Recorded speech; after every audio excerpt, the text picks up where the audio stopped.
You have such a way with words, and I'm sitting with the way you strung thoughts and ideas together so beautifully. I think I want to start maybe with exactly where you started, which was you said you wanted to practice being Indigenous here. Mm-hmm. And I was wondering if you could say a little bit more about that.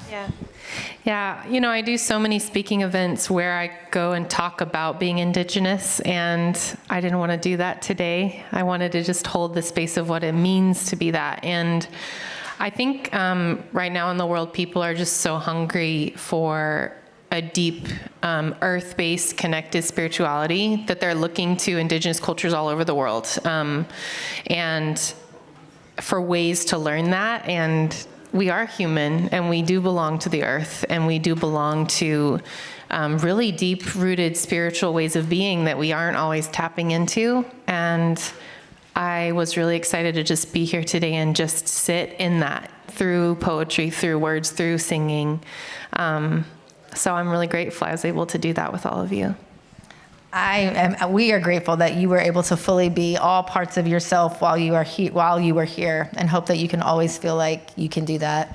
The song that you wrote and that you started off with was gorgeous. You know, you mentioned that you do have.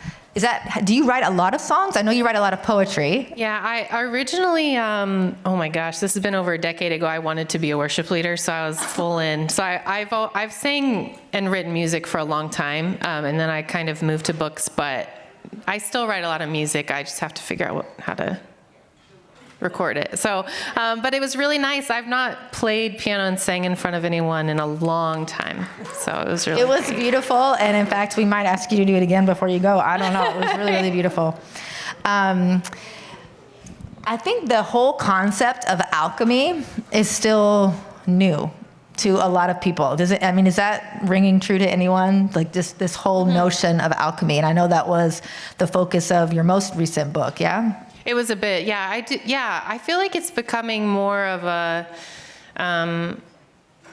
subject in a lot of my writing, because I can feel it, that it's happening right now. So it was just helpful for me to find a word or an embodiment of what that has been, that we've walked through a portal and we're in a space that is liminal and really intense right now in the world, even spiritually. So if alchemy is sort of this practice and this magic of taking a lot of things and working with them to create something really beautiful, then that's what we're doing. Thank you for that. Wow, thank you. Oh, look at that magic right there. Wow. Thank you. So, you know, like in my life, taking just my own personal trauma and grief and anger at things and not letting it just sit inside of me and do nothing but to change it into something that I can give to the world, that has been my alchemy. And so I know I'm not alone in that. And what if we started talking about that more and actively practicing that in our lives? That would be a very active verb. Yeah. Alchemy is. I was really struck also by this notion of turning grief into magic. I've had, I lost my father a couple months ago, and there's, I feel like we're all grieving in many ways, the world and individually. So I wondered if you could expound on that a little bit, like turning grief into magic. Yeah. Grief in and of itself is such a mysterious thing. I think 5 or 6 years ago, I wrote a piece somewhere about grief as a journeying partner, that grief is almost a being that visits us and journeys with us through really difficult things. It helped me to see grief as a being, because kind of like that imagery of every now and then they're going to knock on the door and you should probably invite them in for a cup of coffee, even if you don't want to, and that they may stay for longer than you think they should, but maybe just let them. And that's how I often visualize grief for my journey. And again, that's like an active way that helps me work through it. And words and poetry and songs and art is magic, and it is medicine. And so that is such a beautiful way, and a beautiful outlet for our grief always. It's why we cry to music and to films and to words that we read. It's why they comfort and hold us so much, because we need that. And oftentimes the most powerful art in the world came from deep grief, deep sadness, deep anger, deep injustice, where someone took that and wanted to create something out of it in the world, and that is magic. That gives us so much. It's such a gift to one another to do that. It's so beautiful. I'm also, connecting the dots between the deep grief that we should feel as, those of us who have colonized this country and this land, and especially as we are looking towards Thursday's holiday, which is referred to as many different things depending on how you see that day. Yeah. I'm wondering what it would look like to do the collective work of turning grief into magic. Mm-hmm. The difficult thing about when you move from the individual to the collective grief, I use this like metaphor a lot when I'm writing, when I'm writing and speaking on the collective wounds of America and our sort of subconscious collective wounds. I talk about how we have this deep wound that is the wounds for Indigenous people specifically, from my context, the history of boarding schools, the ongoing colonialism in our country, that instead of looking at the wound and how it got there, we just keep putting bandages over it, hoping it'll heal. And it's just festering beneath those bandages because we never asked in the first place how it got there. What were the conditions for that wound? And what does it take to heal the wound? What medicine do we actually need? And so to take off the bandages, to tell the truth, that's a really scary part of grieving in general, but collective grieving and being willing to name the truth and then work toward healing through the power of story, which is what I write about a lot, and the power of kinship and belonging.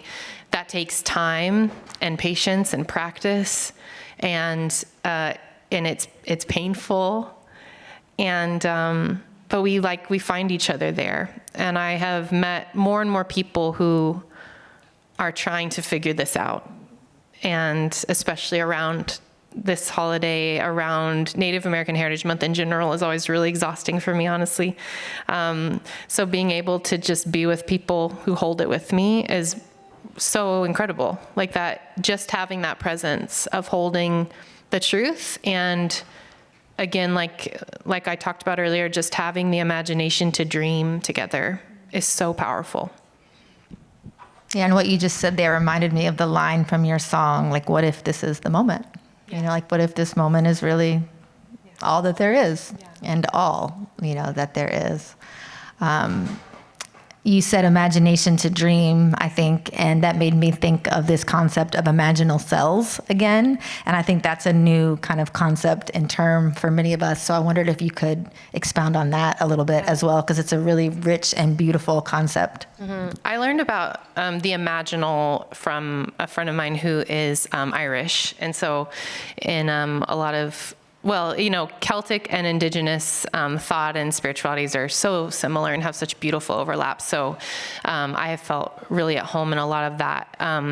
But what's her name? Cynthia Bourgeault, I think, from the Center for Action and Contemplation. She's a mystic writer. I think that is one of the writers that I heard write about the imaginal cells. But I was thinking about, or just the imaginal, and I was thinking about this idea of the imaginal, that it's almost like a realm, a place that it's even beyond what imagination is, but it could be a real place that we live in, a reality that we create. And when I found out about the imaginal cells, that they're latent until they're needed, I thought that was so beautiful, that the caterpillar, their body knows when those cells need to show up. I just thought that was so amazing. And then as I was writing for today, I thought that the artists of our time are those imaginal cells, because there have been times where I have really doubted being a poet, if it's enough, and then I go places or I talk to people like in Ireland who remind me of how powerful poets are. And so I think about poets being those imaginal cells that, on the morning that our president was elected, I wrote 3 poems. That's the first thing I did. That's how I alchemized my grief in that moment. And so creativity kind of bubbles up and shows up in us like those imaginal cells and asks us to do something and to transform, or maybe to break down completely and become this new magical form of ourselves. And I just thought that was such beautiful imagery. I had never heard it before, Is that new to anyone, this idea of imaginal cells? Yeah. Middle sent me to experience the Healing Race Portal in Montgomery, Alabama with Reverend Angel Kyoto Williams back in March. And are you familiar with this Healing Race Portal and Reverend Angels?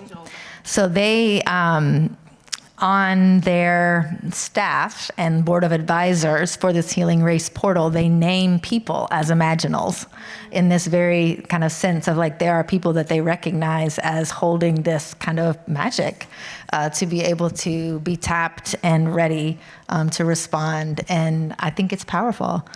Would you say that all of us have these imaginal cells in us and that there's just untapped or endless potential for each of us? Yeah, I think it can be that kind of that deep flowing river that's in all of us, that's always there if we are willing to, and more of perhaps the mystic way of thinking in the world. There is that really sacred river that's always running kind of below the surface, and can we lean into it?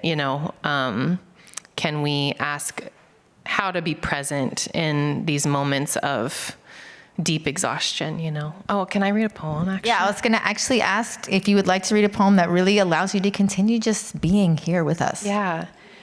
I wrote this actually recently, so it's one of my newer ones, and I was at Iona in Scotland helping lead a retreat about a month and a half ago, and I wrote it on the ferry leaving because I was suddenly faced with my email inbox again. I checked it way too soon, and I was really overwhelmed. And so thinking about, and this isn't just when we go on a trip and then we come back, but it is every day of our lives.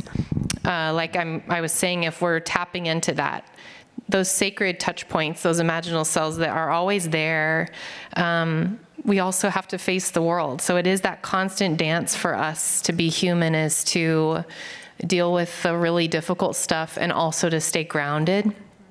And so this was about that struggle.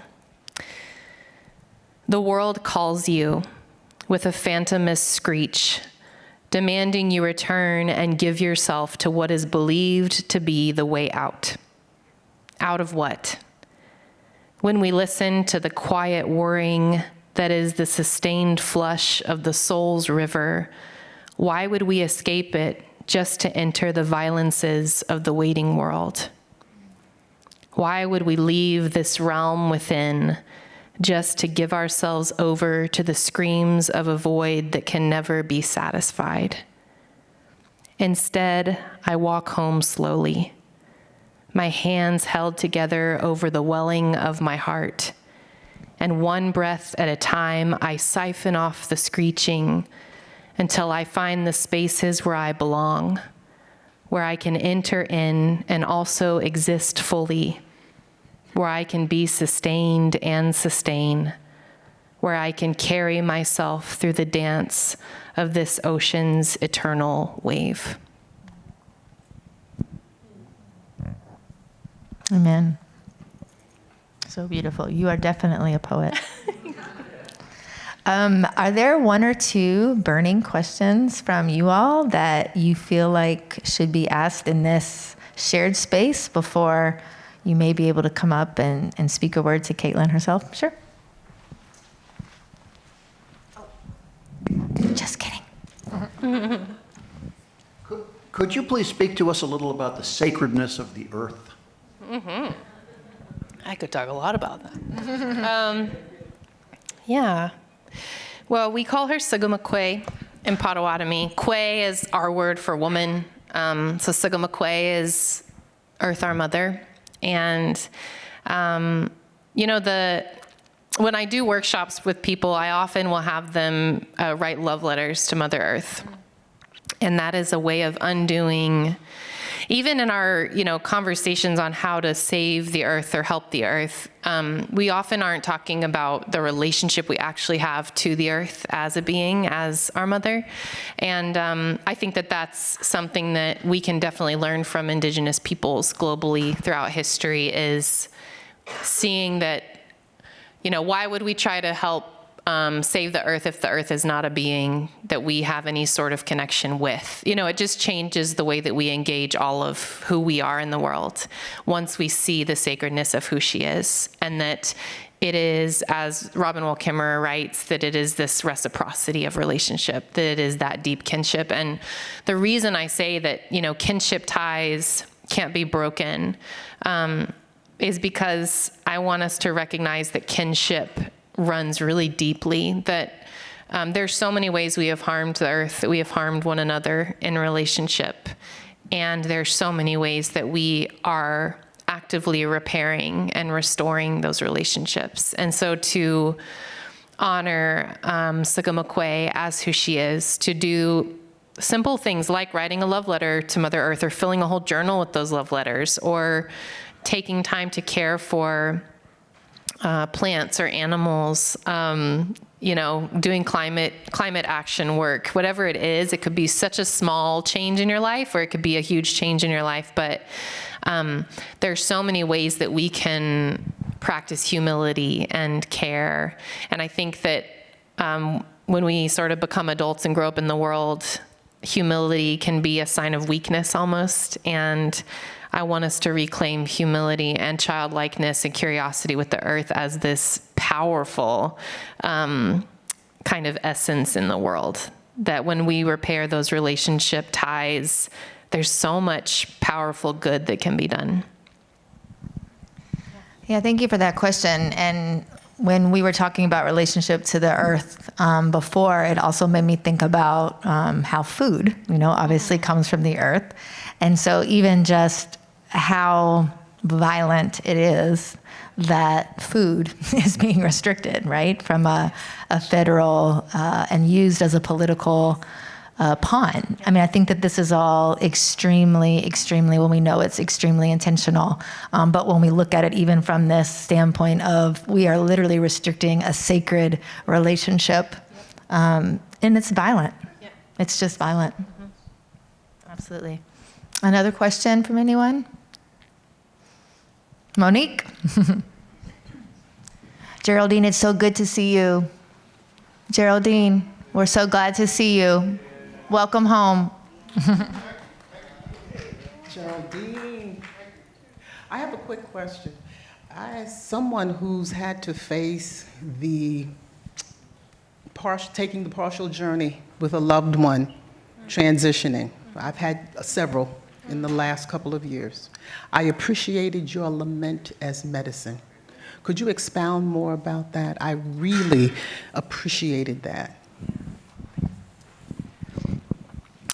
So in our culture, we believe that the Milky Way is the spirit path. And so when people pass on, the Milky Way is sort of that liminal space of where they are journeying spiritually past the life that we understand here in our bodies. And I just think it's important, I tell people when they're grieving not to let anyone rush their grief, because we do it to ourselves plenty, but I think that we also do it to each other. And lament and grief, I feel like in my mind, lament is like the ritualizing of grief. It's the way that we practice moving through it, and how we give ourselves space for ceremony, for ritual, for the ways that it's used to care for us in that relationship with grief.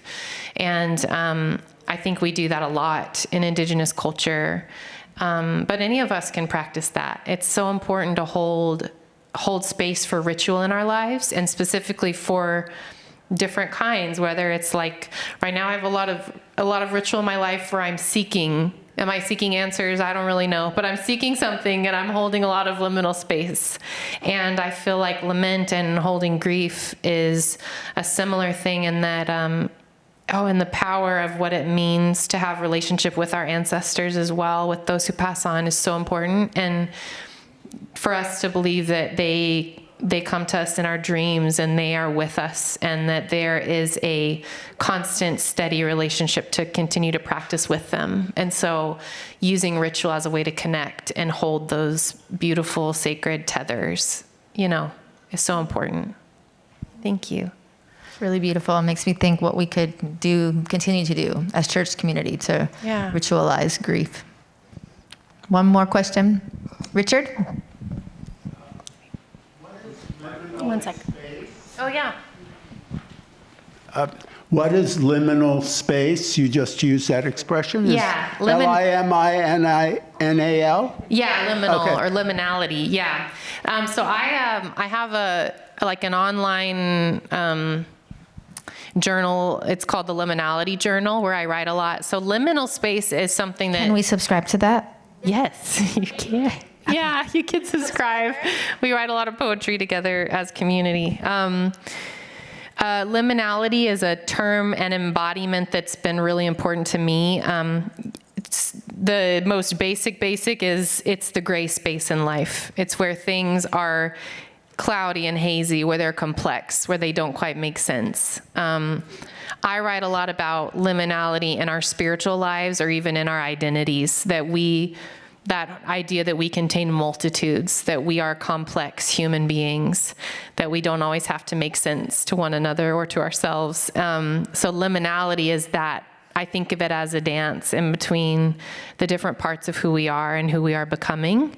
And liminality can be those spaces where we don't quite have the answers yet. And in our world right now, we are in a big liminal space where we don't quite have the answers, and we are just holding it with each other. And sometimes I think that's the best we can do in our work as we move forward, as we create and fight for that better world, is also just to hold the space, the really uncomfortable, painful, oppressive, sometimes space of not knowing is also a really powerful space where a lot happens. Absolutely, and holding that together. Did anybody notice my shoulders go down a little bit when she said we don't have to make sense? I liked that. I resonated with that. I think just so that we can continue conversing downstairs over sacred food and fellowship, we'll wrap. But before we do, I wanted to know if there was one more poem that you wanted to read to us, and or if you wanted to leave us with a thought about what some of your big what ifs are for this particular moment, as that was a thread through your sermon this morning. I'll read a poem.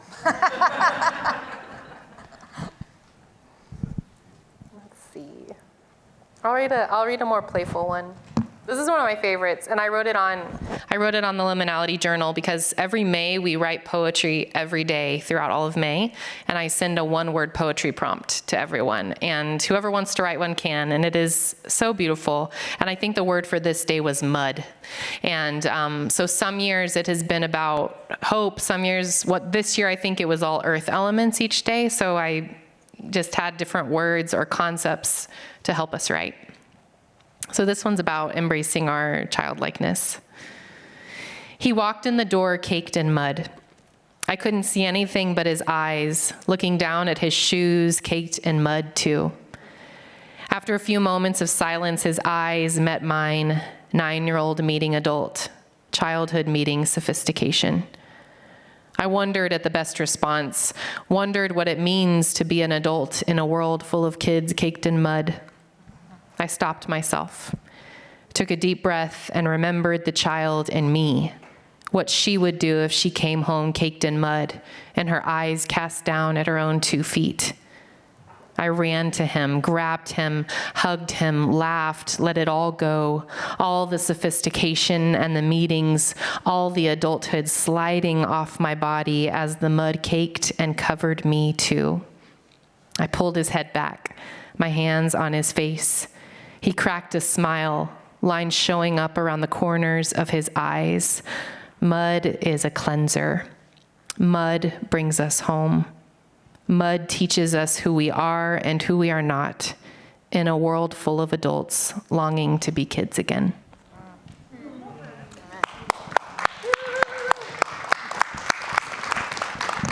Thank you so much. It has been a real gift to have you at Middle today.